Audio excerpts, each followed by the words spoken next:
Tonight, trounced by Trump. We got double the number of votes that has ever been received in the great state of South Carolina. The former president projected to beat Nikki Haley in the South Carolina primary. She's now 0 for 4 in primaries, but doubling down on staying the course. Onward! As we head towards Super Tuesday. I don't believe Donald Trump can beat Joe Biden. Also tonight, delusional demands. Israeli Prime Minister Benjamin Netanyahu calling on Hamas to get serious about negotiating. Then we'll have the progress that we all want. We'll have the latest on the talks. Plus, Storm Watch, the coast-to-coast system threatening to bring severe weather to millions in the coming days. We'll tell you when and where it's expected to hit. And the party is done. Also, court chaos. Out-of-control fans rush the hardwood after Wake Forest's upset win over Duke. A star player injured. Tonight, who's crying foul? And later, the power of play, the evolution of dolls over generations, telling the story of the Black experience. Reimagining the doll, that was really important. This is the CBS Weekend News from New York with Jerika Duncan. Good evening, and thanks for joining us on this Sunday. Tonight, former President Donald Trump has his eyes set on Michigan this Tuesday for what he hopes will be another win after sweeping the primaries thus far. His challenger, Nikki Haley, is defying calls to drop out. At last check, her campaign says she is planning to head to the Great Lakes state after suffering a major blow in the very place that elected her twice as governor. Well, here are the numbers. With nearly all the votes counted, Trump won South Carolina by about 20 points. Nicole Skanga joins us tonight with the details on just what you're hearing regarding what's next for these candidates. Good evening, Nicole. Good evening, Jerika. Another decisive win for former President Donald Trump. For the GOP frontrunner, it's also another hurdle cleared in that long road to securing the 1,215 delegates needed to clinch the Republican nomination. In Columbia, South Carolina, former President Donald Trump declared victory, sweeping his 4th straight primary by double digits. Wow, that is really something. This was a little sooner than we anticipated. Leaving his opponent, former South Carolina Governor Nikki Haley, and her home state advantage thwarted. Today in South Carolina, we're getting around 40% of the vote. I'm going to count it. I know 40% is not 50%. But still defiant. But I also know 40% is not some tiny group. Roughly 800,000 South Carolinians voted Saturday. Trump bested Haley among most key demographic groups, winning majorities of both men and women, plus all age groups, according to CBS News exit polls. I thought that Nikki was a stronger candidate in a lot of ways, and we needed a new generation. Despite an unclear path to victory, Haley has doubled down on her promise to stay in the race as her opponent faces multiple legal challenges. The mugshot, we've all seen the mugshot. And you know who embraced it more than anybody else? The black population. Taking aim at the former president for comments made in front of conservative black voters. Trump drives people away, including with his comments just yesterday. Haley now heads to Michigan before the state's primary contest Tuesday. Onward! Michigan is just one of a dozen Super Tuesday states voting on March 5th. Now, Haley has vowed to stay in the race until then, when over 1/3 of the Republican delegates will be awarded. Jerika? Yeah, Tuesday will be a big one. Nicole Skanga, thank you. Today, Israeli Prime Minister Benjamin Netanyahu says a ceasefire deal with Hamas can be within reach. Netanyahu appeared on CBS's Face the Nation, where he told our Margaret Brennan that Hamas first needs to drop its, quote, delusional claims. Hamas started out with just crazy demands. If they do abandon them and get into what you call the ballpark, they're not even in the city. They're in another planet. But if they come down to a reasonable situation, then yes, we'll have a hostage. I hope so. Netanyahu also says Israel anticipates ground operation in Rafah would put his nation within weeks of total victory. Right now, 6 Americans are among the more than 100 hostages believed to be in Hamas captivity. The White House has warned Israel from advancing on Rafah without a detailed plan to limit civilian casualties. More than 1 million Palestinians are currently living there. For the first time ever, Ukrainian President Volodymyr Zelensky publicly acknowledged that 31,000 Ukrainian soldiers have been killed more than 2 years since Russia's invasion. He appealed to the West to boost military aid as Kyiv suffers setbacks. CBS's Charlie D'Agata is there tonight.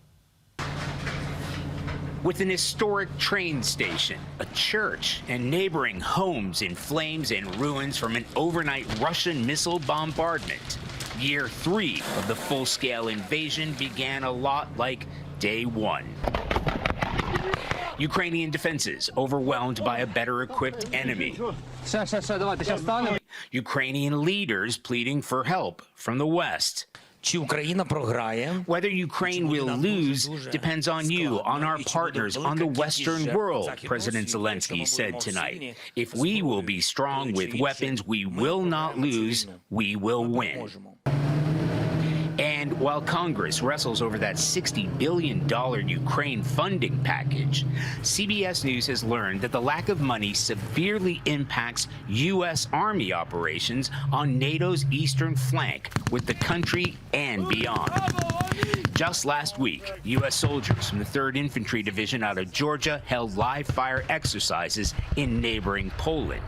Military planners have identified this region as especially vulnerable to attack, with Russian territory to the west and Kremlin ally Belarus to the east, separated by a 40-mile strip of NATO territory. But the cash-strapped army has not only been footing the bill on training and equipping Ukrainian troops. Spokesman Colonel Martin O'Donnell says the lack of funding also puts in peril exercises like these. Critical exercises. Critical exercises. Yeah, not only exercises that, maintain our readiness, but should the need arise, our ability to stand, side by side with our NATO allies to deter, should deterrence fail, aggression. Aggression from regional enemies, namely Russia. Ukrainian leaders and military analysts alike have repeatedly warned that if Russia achieves victory here, that puts U.S. and NATO partner Poland squarely on a new front line. Nobody wants this war to end more than the Ukrainians themselves, Jerika. Asked tonight whether it was time to negotiate with Russian President Vladimir Putin, President Zelensky said, is it possible to address a deaf person, a person who's killing his opponents? Charlie D'Agata in Kyiv, thank you. Today, millions of you are under weather alerts as a winter storm sets to move across this country. Meteorologist Lynette Charles with our partners at the Weather Channel is tracking it all for us tonight. Lynette, good evening. Good evening, Jerika. We do have a potent storm system that's going to start out west and work its way on off towards the east. But through your Tuesday, Pacific Northwest could see about 1 to 2 inches of rain moving in through the area. There it is on the west coast, and it's going to continue to work its way on off towards the east. This big bundle of energy is going to pose a big problem before it's all said and done. So we're talking about Tuesday into your Wednesday. We will be dealing with severe thunderstorms, damaging gusty wind, tornadoes, and also hail from Chicago, Indianapolis, St. Louis could see this, and this will continue to make its move on off towards the east. Along with this, we are going to be dealing with plenty of wind moving across the area as well. Jerika? All right, Lynette, thank you. Well, speaking of weather, for some of us, spring cannot come soon enough. And for potential home buyers, it could bring a much-anticipated rate break. CBS's Elise Preston explains. Americans are hoping for a spring thaw in the housing market. Rising mortgage rates and higher home prices have kept many would-be buyers on the sidelines. When you have mortgage rates above 7%, it's really been a gut punch for the whole real estate market. And that's why there's so much focus on the Fed in this game of poker. When do they start to cut rates? The current rate for a 30-year mixed loan is 7.5%. with the average home price hitting a record high of $379,000. Dan Ives of Wedbush Securities, a brokerage firm. The housing market's essentially the standstill. I'll call it, it's a buyer's strike, and sellers, inventory is starting to increase, but no one's really signed on the dotted line. Despite inflation slowing down, Americans are spending more than 11% of their income on food, according to the U.S. Department of Agriculture, a number not seen in more than 30 years. What is your advice to the average consumer? Yeah, my advice is we're going to see the Fed start to cut as we get into May and June. That's good for consumers. Now, some good economic news. The nation's unemployment rate remains steady, with more people finding new jobs at the start of the year than experts predicted. Jerika? All right, we like good news. Elise Preston, thank you. Tonight, a Duke University basketball star is recovering from a sprained ankle, and it happened on the court, but not during play. The incident highlights the controversy over post-game celebrations and the chaos that can follow. CBS's Chanel Call has details. Moments before the final buzzer sounded, Wake Forest fans sprinted onto the court. At least 2 fans made contact with men's basketball starting center Kyle Filipowski. His coach says he suffered a sprained ankle. I absolutely feel like it was personal, intentional for sure. It's the second recent athlete versus fan injury on a college court. Last month, a fan collided with NCAA women's top scorer Caitlin Clark at Ohio State in Columbus. And I was absolutely just hammered by somebody trying to run onto the court and basically blindsided. Filipowski's coach is now joining others calling for a ban on court storming. Like, how many times does a player have to get into something where they get punched or they get pushed or they get taunted? It's a dangerous thing. In a statement, Wake Forest Director of Athletics John Curry agreed with the call, writing, "Something must be done about the national phenomenon of court and field storming."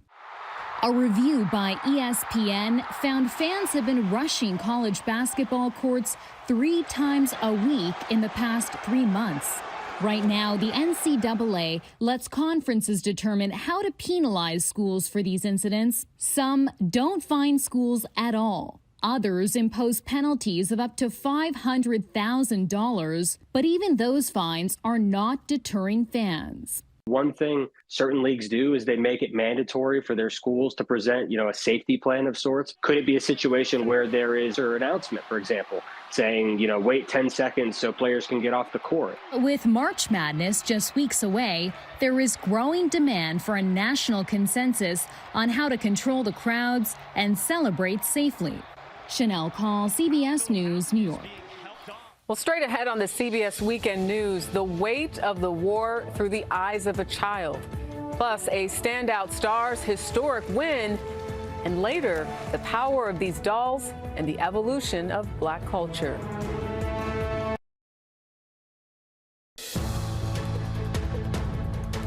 In times of war, children who survive are often left with losses that are unimaginable. Well, we followed the journey of one 5-year-old boy from Gaza and the nonprofit that brought him to the United States for medical treatment. At New York's JFK Airport, Elisa Montanti waits patiently for this flight coming in from Cairo. Montanti cut through red tape to get 5-year-old Omar Abuquake to the U.S., a frightened little boy in desperate need of medical care. Omar's aunt says his parents, brother, sister, and grandparents were all killed by an Israeli airstrike on their Gaza home in December. He suffered severe injuries, including leg wounds and the amputation of his left arm. I'll get it. At his temporary home run by Montanti's charity, the Global Medical Relief Fund, Omar experienced snow for the first time. I love it. This is the first time she sees him smiling. Oh. And he got a chance to sleep in a bunk bed. These are innocent children that have absolutely no resources or very, very little. And the 60 countries we have helped are all of these children from war-torn and natural disasters. She's partnered with Shriners Children's in Philadelphia. So his left arm was the one that was amputated. Omar's injuries were evaluated by Dr. Scott Kozin. The fact that Omar was able to be brought here is good for Omar, and it's good for his outlook. If he stayed in Gaza or stayed in Egypt, who knows? I don't know what would have happened. Later, we were in the operating room as Dr. Kozin performed surgery. So we want to get rid of all this bad scar and replace it with normal skin graft. To repair the wound on Omar's leg. Doctors also began the process of fitting him for a prosthetic arm. His recovery is expected to take several weeks. How important is it to give this to a child? It's very important, and it's empowerment. You know, you're giving them back their youth when they're this small and their integrity. It's just important, very important, to empower a child who so much has been taken away from them. But far from the reality of war, Omar visited the Staten Island Children's Museum. Okay, oh. A momentary escape. Whoa, look at you. Where he could be a child once again.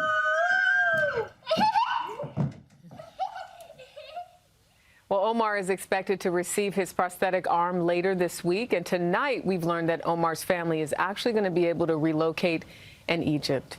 Well, still ahead on the CBS Weekend News, a first at the Screen Actors Guild Awards. Stay with us. This weekend, a historic win at the 30th Annual Screen Actors Guild Awards. Lily Gladstone, the Killers of the Flower Moon. That's right, Lily Gladstone. She became the first Native American woman to win in the Best Actress category. Gladstone plays Molly Burkhart in the film about the Osage murders. That's when dozens of wealthy Native Americans on the Oklahoma reservation were mysteriously killed in the early 1900s. The award ceremony was streamed live on Netflix, also a first for a major award show. And today there was a roaring Lunar New Year celebration right here in New York City. Crowds, colorful floats, and dragons packed the city's historic Chinatown for the 26th annual parade. It's officially the Year of the Dragon, according to the Chinese calendar. So what does that mean? The celebrations traditionally focus on removing bad luck and welcoming prosperity. I think we would all love that. Well, next on the CBS Weekend News, some special dolls that tell the stories of perseverance.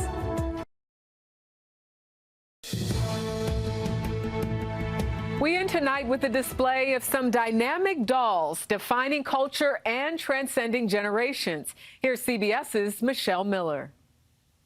And this is me. It's a self-portrait. In her latest work, artist Diana Beard-Njai transforms a childhood memory. I got this doll, which looked nothing like me. Reimagining the doll with my hair as it actually is, and colors that really look good against my skin, that was really important. It's part of The Calling, the transformative power of African-American doll and puppet making, an exhibition at New York City's Lohr Museum. You sit here and you see the dolls, but you also see the souls of the doll makers. Founding director Steven Zeitlin and curator Camila Bryce-Lepore came together for the exhibition. They're using scraps of different things to make the human form and to talk about their existence. On display, more than 24 dolls and puppets like this one. This is the Abayomi doll, telling the story of the African diaspora. Like this topsy-turvy doll by artist Francine Haskins. Little girls were given white dolls, little black girls, to prepare them for servitude. So this is a doll of resistance. So what the mother would do, flip it over, she'd have a black doll underneath. The exhibition shows how anti-black imagery was used during the Jim Crow era. This is a gollywog. Gollywog started out as being a friendly little character, and then it became a menacing character. This is not one little black boy. You add the pejorative, it's 1 little, 2 little, 3, 4 little, 5 little, 6. It's a beat down. It's the constant denigration of blackness. In the 1900s, about 6 million black people moved from the American South to northern, midwestern, and western states. It was known as the Great Migration. They left in droves because, in part, because of Jim Crow. When they all gathered, they began to fight for realistic black dolls that represented what black children really look like. The exhibition ends with dolls inspired by social justice and a hopeful look toward the future. And our piece, I have something for you, ends with a surprise. It's to remind you that you are part of this and that you are inspiring people. It's to remind you that you are a warrior and your weapons are words. And you're now part of the community. Michelle Miller, CBS News, New York. And that is the CBS Weekend News for this Sunday. I'm Jerika Duncan in New York. Thanks for watching. Good night.